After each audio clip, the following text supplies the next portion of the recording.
Hey everyone, Lucamus Prime here. So, it's time for another franchise ranking video today. And today, guys, I'm going to be ranking the video games in a video game franchise today. And this is kind of like a sub-franchise, guys, if you get what I mean. Because, guys, I'm going to be ranking all of the Call of Duty Black Ops games. So, yeah.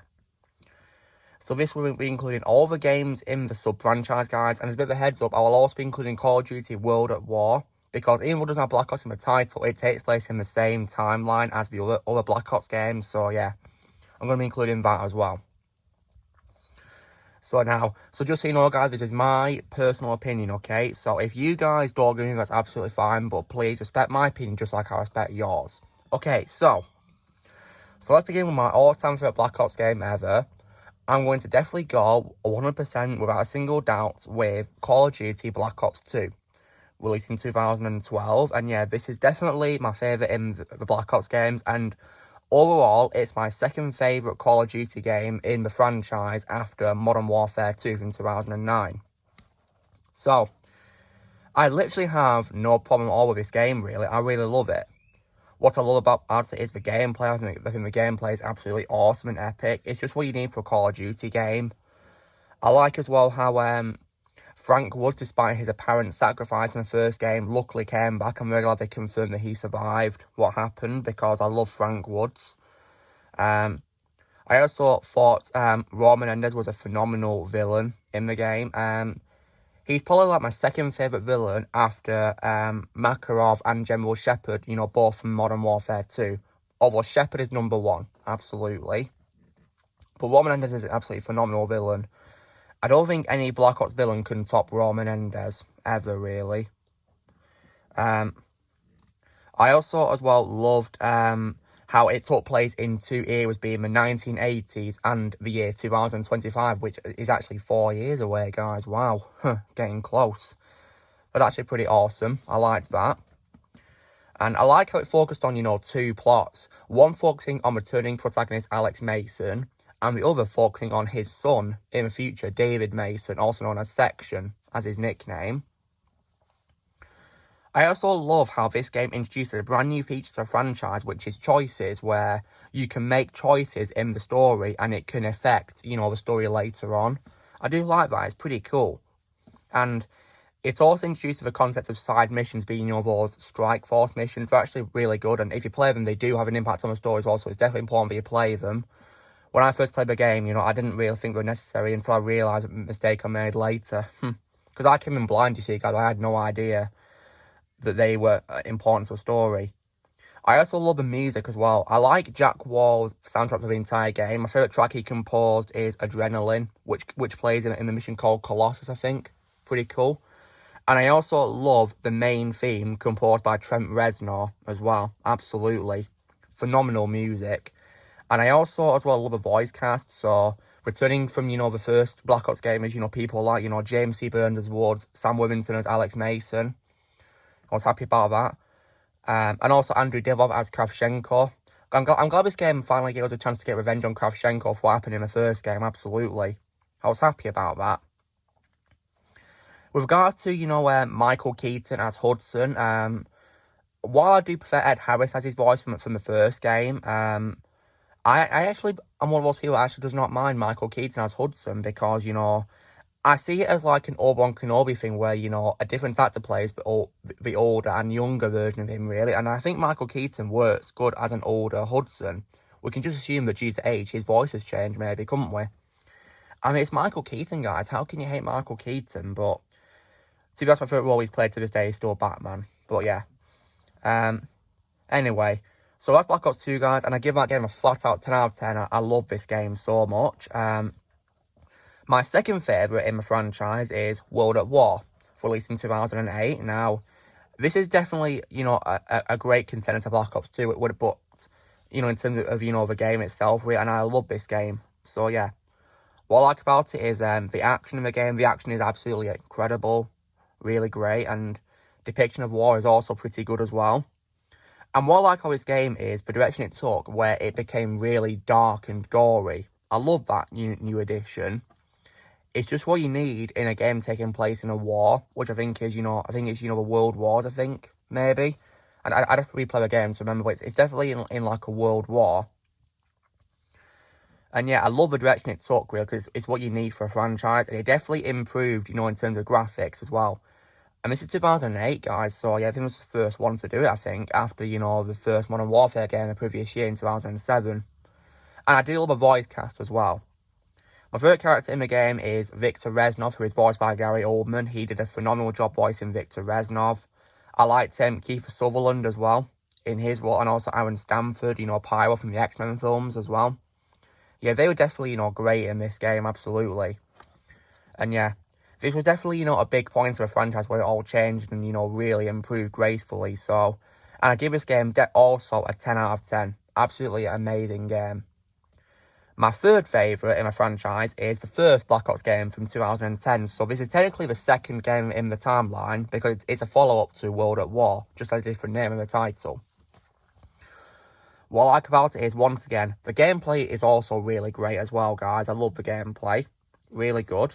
I like how you can drive vehicles as well in these games. It's a nice little improvement. And the voice cast is also phenomenal. I mentioned earlier about, you know, James C. Burns and Sam Worthington and also Andrew Divoff as Kravchenko. I did love Ed Harris as Hudson. He was also phenomenal as Hudson. I liked the villain called Nikita Dragovich. He was also a pretty great villain. Absolutely. Even though I prefer Menendez by far. And what I do love as well is, once again, it you know, preserves the same amount of darkness and gore as World at War by including, you know, the brutality. I liked that. And I did love how this game also had a connection to World at War by including a flashback with, you know, Reznov and Petrenko from, you know, from World at War, the private you play as alongside Reznov in the Soviet campaign. I did like that. Pretty cool. I did also like the addition of Ice Cube as Borman. Borman was a pretty awesome character. And I also liked Gene Farber as Grigory Weaver as well. Is it me, guys, or does Weaver look like Hugo Weaving? He looks all like Hugo Weaving for some weird reason, doesn't he? Reminds me a lot of him, and the surname sounds similar as well.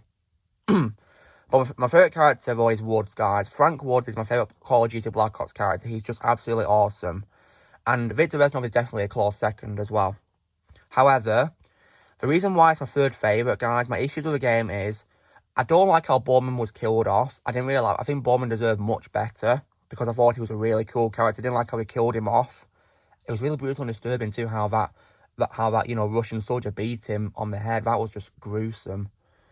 I didn't also like how the fight between Woods and Kravchenko was very anticlimactic, because they never, you know, revealed in the story if, you know, they survived until, you know, when you've completed it, because you can actually get out of a chair you're in a main menu to explore, you know, the lab you're in, you know, and being treated, and you can actually find, you know, a letter saying that Woods is being held somewhere still alive.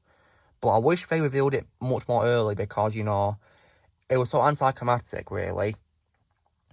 But still, killing Dragovich in the final mission was very satisfying. And I did love how you actually get to meet President Kennedy as well in the campaign, which is pretty awesome. And another thing that I definitely did not like was, I didn't like how Victor Reznov, who was such a great character in World at War, was killed off in the first mission he appears in, which is escaping from the prison. And then for the rest of the game, he appears only as a hallucination. I didn't like that twist at all, really. Because I really like Victor Reznov. He's awesome. So, yeah. And speaking of Gary Oldman, guys, he's also in this game as a character called Daniel Clark as well, which is pretty cool. So we had 2 roles in this. But, yeah. But still, because those issues have killing off Borman and the anticlimactic conversation between Woods and Kravchenko, and also Reznov being a hallucination, I give this game an 8.5 out of 10. Now, my fourth favourite Black Ops game, I'm going to go with Cold War, released last year, actually, guys. So, yeah. Now, I was pretty worried about this game after the 2 games I'm going to cover this, which I hated. But this game definitely saved the franchise for me personally. And I'm going to get to why. So, what's good about this game is, I like how it feels like the same spirit as the first games. Absolutely. I do love that. It actually feels like a Black Ops game this time. And I like how we go back into the 80s during the Cold War, before Black Ops 2, of course. And I did like that as well. And I love how, you know, familiar faces like, you know, Woods, Mason and Hudson returned as well. And of course, I think in the Zombies one, I believe Weaver returned, which is pretty nice. And voiced by Gene Farber, who came back, pretty cool.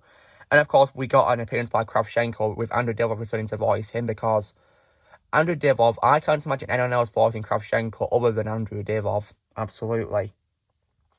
He's phenomenal as Kravchenko, and I'm glad he got to make an appearance in this game.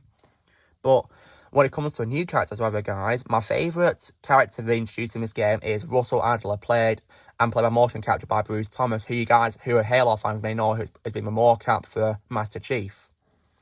I know they've been in DC as cell characters like Atrocitus and Darkseid. So yeah. And another cool thing is definitely the graphics, because the graphics are definitely at their best in this game. You know, because the cutscenes, they feel like real life. It's absolutely phenomenal what they do with the cutscenes in this game. It's wonderful. So realistic and impressive. It really is. And I do also... And while I'm disappointed that, you know, many actors didn't return, I did like how... I did like Piotr Michael's voice of Hudson, because he did a pretty spot impression of Ed Harris. Pretty good. And I do love as well how the mission where you're in that, you know, Soviet headquarters, it has a pretty cool connection to the 2019 Modern Warfare game, because it features an appearance by Imran Zakayev, which is pretty cool. So a nice little connection.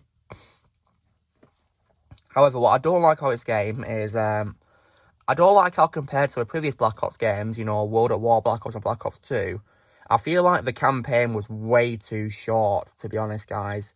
Like, it only took me a couple of days to complete the campaign. So that was a bit of a letdown, and I think the timeline's also a bit confusing at times, because, you know, it was confusing how, you know, Woods was with Mason, working with him, despite the fact that he'd appeared to have sacrificed himself to Kravchenko, so it means that his rescue was pretty much almost pointless in Black Ops 2's first mission, really. What I also don't like is, like I said before, I didn't really like how several of the actors didn't return from previous games. Like, I didn't like how Sam Worthington and James T. Burns didn't return as Mason and Woods. I mean, James T. Burns was never asked to return, and he was open to returning, and I think Sam Worthington was busy making Avatar sequels as well. So yeah, they should have waited till they were available, shouldn't they? Even though James was already available, of course. But yeah. This game, however, was still great, and I give it an 8 out of 10 like I did on my community post I did, you know, months ago. Now, after this, we get down to the games which I hate.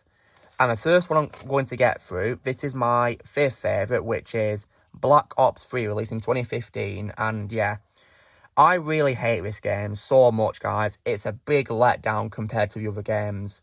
So what I don't like, let's get through good stuff first, if even is any. The gameplay is somewhat decent, I guess. For its, you know, futuristic setting, it's pretty decent, and when it comes to the characters, the only ones that I liked was Sarah Hall, who is played by Katie Sackhoff, who I love as, you know, Bo-Katan in Star Wars, and also Yusuf Salim, who is played by Tony Mendola, who you may know as Eno Cordova in Jedi Fallen Order, and also as Mr. Geppetto in Once Upon a Time. Those are all the characters that I liked, but what I don't like, I really hate how this game has little to no connection to the previous games in the franchise. That was a big letdown, because it takes place in 2065, guys, 40 years after Black Ops 2. And yeah, the only way it connects is because, you know, this whole thing called the Winslow Accord was set up in response to Menendez's attacks, basically. And Menendez actually gets a mention, someone actually mentions Menendez. But that's it. We don't get any other connection to a previous game, so that was a big letdown. And I didn't like, because it's in a futuristic setting, I didn't like how none of the characters from the previous games returned. I didn't like that. I was hoping we'd get to see, you know, more of the characters from 2025 saying of Black Ops 2, you know, like David Mason and also Harper, played by Michael Rooker, and others too, but sadly not, because they're probably dead in this timeline in 2065, aren't they, 40 years later. Didn't like as well how there was less gore, because there's a scene where, you know, a robot rips off your player's arms, which is pretty brutal. But when it comes to the gameplay itself, it's less detailed, sadly. Didn't really like that. And I did not like Hendrix either. Hendrix really got on my nerves. Like, such a boring, dull character. I didn't like him at all. And I didn't like as well how Corvus, you know, that sort of AI intelligence thing, you know, that's basically a rehash of Manticore from Advanced Warfare, Call of Duty Advanced Warfare, released previous year, guys. It's a rip-off of Manticore. So, yeah.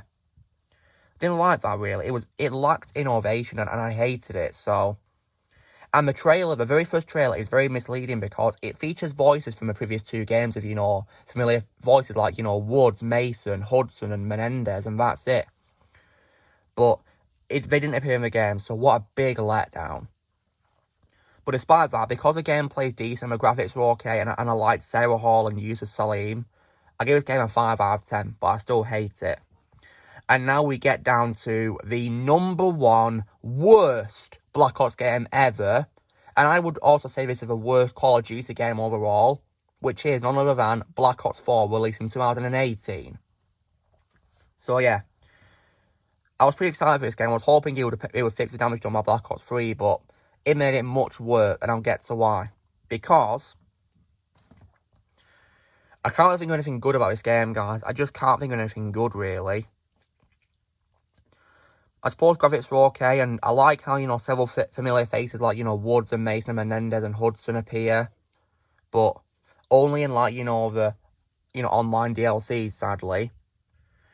But what I really hate the most is, guys, there is no story at all. There's no campaign for single player at all. It's only online mode, only multiplayer and zombies. Now, if you guys like, multiplayer and zombies, this is a game for you. But I'm here for a story, guys. But this game is pretty much a remake of Fortnite. It's basically Call of Duty's version of Fortnite. And I hated that. I just could not stand it. What a massive letdown that was. Disappointing. And, because it's online only, it means that, it's pointless to play it when you're offline. Like, to paraphrase Agent Smith from The Matrix, what good is Call of Duty Black Ops 4 if you're unable to connect to the internet? Yeah, you see what I mean? Because you can't play without the internet. So what a big letdown that is. Because I'm here for a story mode campaign in single player. But I hate this game. But despite, all those issues, I give this game a 2 out of 10. Because, of the favourite characters returning and the graphics being decent. But, yeah. No story just ruined it for me. Hated that. So, guys, this is me doing my ranking of the Call of Duty Black Ops games from best to worst. So, first place is Black Ops 2. Second place, World at War. Third place is Black Ops. Fourth place is Cold War. Fifth place is Black Ops 3. And last place, and definitely least place, Black Ops 4. A big letdown. So, guys, this is me doing my Call of Duty Black Ops ranking from best to worst. So, the drill, guys. Be sure to give this video a like. Also, be sure to comment comments how you guys would rank the Call of Duty Black Ops games, what your thoughts are on them and how you'd rank them. Also, be sure to join Team Plan by pressing subscribe for movies coming in the future, and I'll see you all later.